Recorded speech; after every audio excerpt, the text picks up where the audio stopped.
कुछ कहानियों को सुनकर डर लगती है, कुछ कहानियों को पढ़कर डर लगती है, लेकिन मेरी लाइफ के पास्ट की एक ऐसी कहानी है जिसको बताकर भी मुझे डर लग रही है।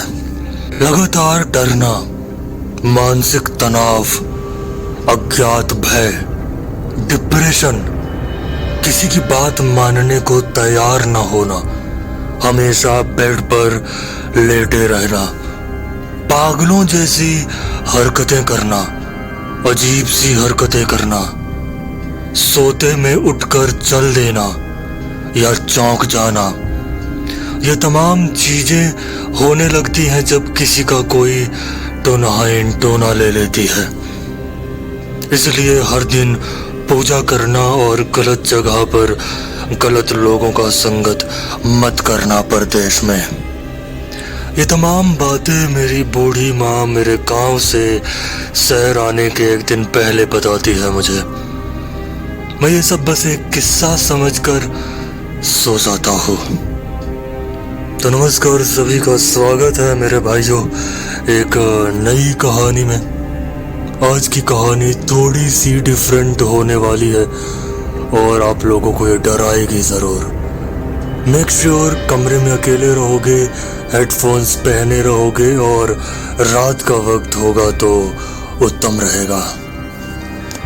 ये वाकया है 1995 का। मेरी नौकरी लगी थी एक सीमेंट फैक्ट्री में, जिसकी वजह से मैं शहर आया था पहली बार। फैक्ट्री के ही एक वर्कर की मदद से मैं शहर के बाहर अपनी फैक्ट्री वाली रास्ते पर एक कमरा किराए पर लेता हूँ। 3 मंजिला का बड़ा घर। घर की मालकिन एक बूढ़ी औरत, जिससे बात करने पर उसने मुझे तीसरी मंजिल पर एक कमरा उपलब्ध करा दिया। शिफ्ट होने से पहले मैं सोच रहा था कि वहाँ बहुत से लोग रहते होंगे, लेकिन रात में काम से वापस आने पर मालूम चला कि पूरे घर में सिर्फ मैं ही इकलौता किराएदार हूँ, जो कि अजीब बात लगी मुझे। और अगर और कोई किराएदार नहीं है तो मुझे तीसरी मंजिल पर क्यों कमरा दिया गया, यह भी एक सवाल था। खैर, कमरे पर अपना थोड़ा बहुत सामान जो था मैंने उसे रख दिया। घर के बारे में थोड़ा जान लो, वो था कैसे। हाँ, तुम ही लोगों से कह रहा हूँ। मेन गेट से अंदर आते ही सीढ़ियाँ थी जो तुम्हें सीधा दूसरी मंजिल पर ले जाती थी, और ठीक उसी तरह दूसरी मंजिल से सीढ़ियों में चढ़कर तुम तीसरी मंजिल पर पहुंच जाते हो। काफी बड़ा घर था भाई, मतलब बैल्कनी के दोनों तरफ कमरे बने हुए थे। कोई 10-12 कमरे होंगे एक फ्लोर पर, तो दोनों फ्लोर का मिलाकर के गणित लगा लेना कितने कमरे थे। रात के वक्त ऊपर चढ़ते ही माहौल एकदम खतरनाक रहता था। सारे दरवाजे बंद पड़े हैं, कोई रहने वाला नहीं। ऊपर से तुम तीसरी मंजिल में सबसे आखिरी कमरे में रह रहे हो, तो मन में बिना मतलब ही भय आ रहा था मेरे, जबकि आज पहली रात मैं यहाँ रहने वाला था। मैं सोच ही रहा था कि मालकिन से बात करूं कि नीचे ही कहीं कमरा दे दे मुझे। जब सब कमरे खाली ही हैं तो यहाँ एकदम किनारे में रहने का क्या मतलब। तभी एक छोटी बच्ची मेरे पास आती है और कहती है, अंकल आज खाना आप हमारे यहाँ खा लेना, दादी आपको बुला रही है, आ जाइए। ये कहते ही वो भाग गई। खैर, फ्रेश होकर मैं नीचे आया तो मालकिन ने कहा कि किराएदार को पहले दिन खाना हम अपने ही घर में खिलाते हैं, आइए आपका स्वागत है।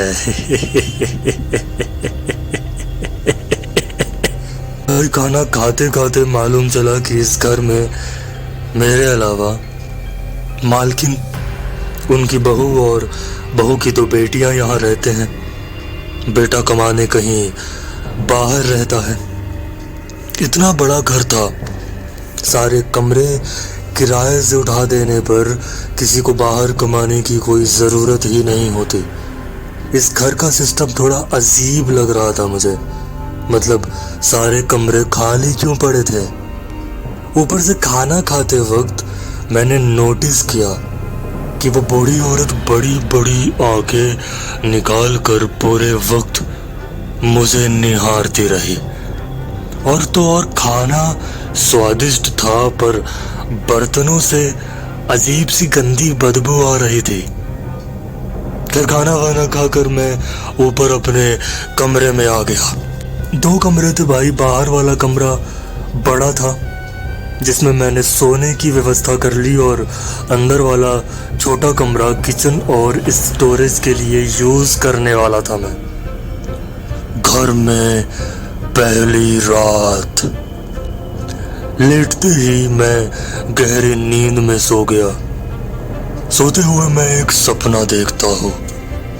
सपने में मैं देखता हूँ एक कच्चा घर है जहाँ एक औरत जिसके खुले लंबे बाल जमी तक आ रहे थे वो घर को साफ कर रही है। आगे देखता हूँ वो कमरे की जमीन को मल से लीप रही है। प्राचीन काल में गांव की औरतें कच्चे घर की फर्श को गोबर से लीपती थीं ताकि फर्श पर धूल न जमा हो। लेकिन ये औरत इंसान के मल से फर्श को लीप रही थी। लीपते लीपते ये कमरे के एक कोने पर पहुंची जहां शायद ये पूजा जैसी चीज करती होगी।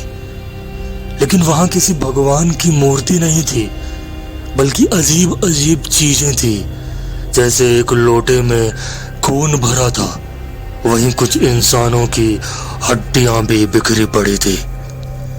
इतने में ही मैं देखता हूँ वो औरत अपने सारे शरीर में मल लगाने लगती है और फिर अगुआने लगती है। मतलब सर हिलाकर जोर जोर से चीखने लगती है। उसकी चीख और उसका भयानक चेहरा किसी को भी भयभीत कर देता। तभी मेरे कानों में किसी के फुसफुसाने की आवाज आती है। मैं नींद से जागा और जागते ही मुझे ऐसा लगा जैसे खिड़की से कोई बाहर निकल गया हो तेजी से। ये कैसा डरावना और अजीब सा ख्वाब था। मैंने खिड़की से बाहर देखा, कोई नहीं था। एक बुरा ख्वाब समझकर मैं दोबारा सो जाता हूँ। सुबह उठते ही काम के लिए भाग गया और शाम होते होते बड़ी अजीब स्थिति बन गई मेरी। मतलब अजीब सा भारीपन महसूस हो रहा था। काम करने की वजह से जो थकान होती है ये उससे अलग ही अनुभव था। मन में भय जैसा लग रहा था। ऐसा लग रहा था जैसे किसी ने मुझे कैद कर लिया हो कहीं। समझ रहे हो, कल रात के पहले तक तो ऐसा कुछ नहीं था यार। मैं घर आया तो देखता हूँ वो बूढ़ी औरत कुर्सी में बैठी थी, गेट के पास ही, खुले बिखरे बाल, आज लाइट कोल थी यहाँ। उसको देखकर एक पल के लिए मैं डर गया।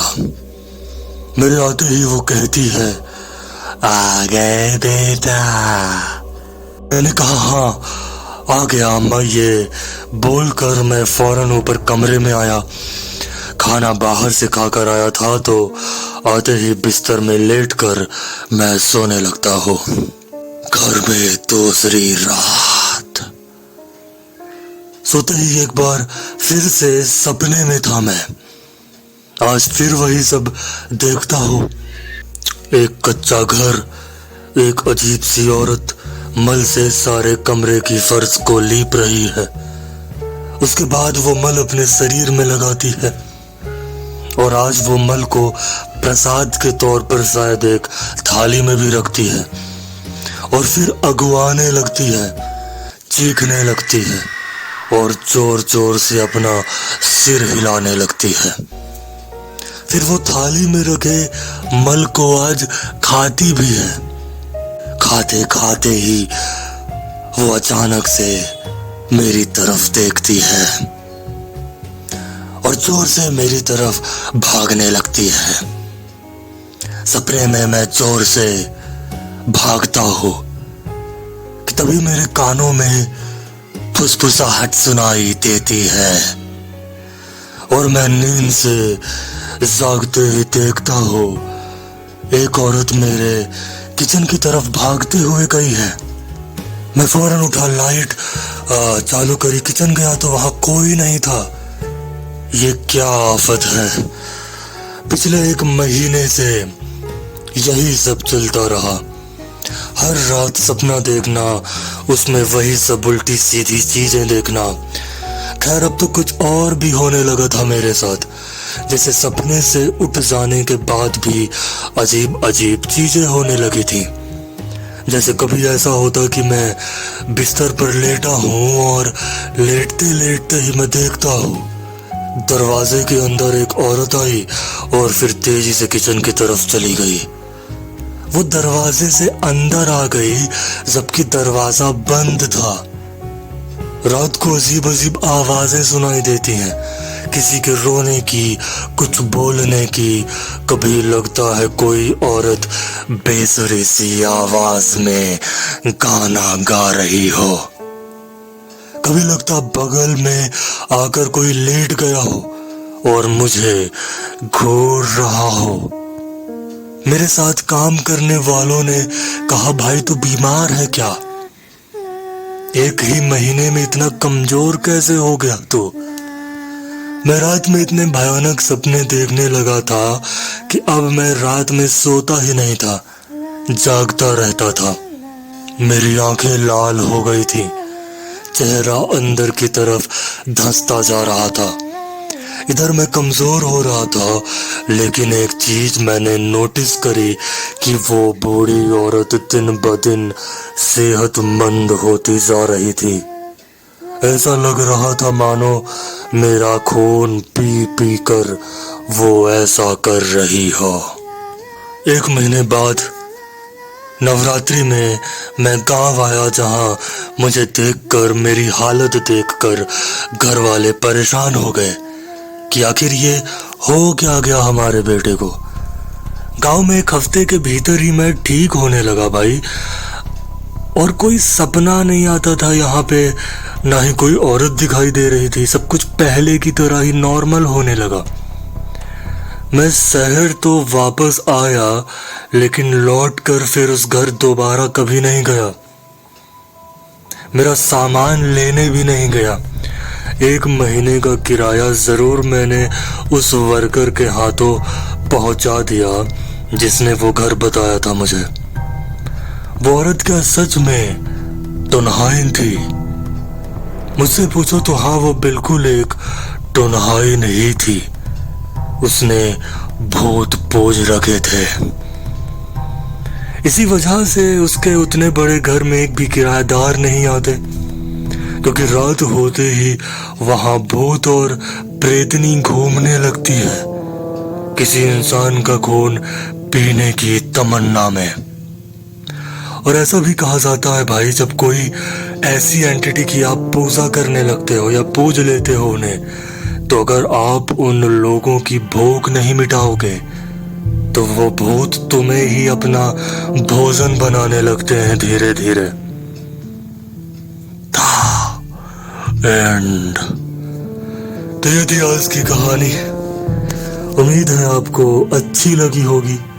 चैनल को दबाकर सब्सक्राइब करो भाई। मिलते हैं अगली कहानी में, तब तक ख्याल रखिए अपना, अपनी फैमिली का।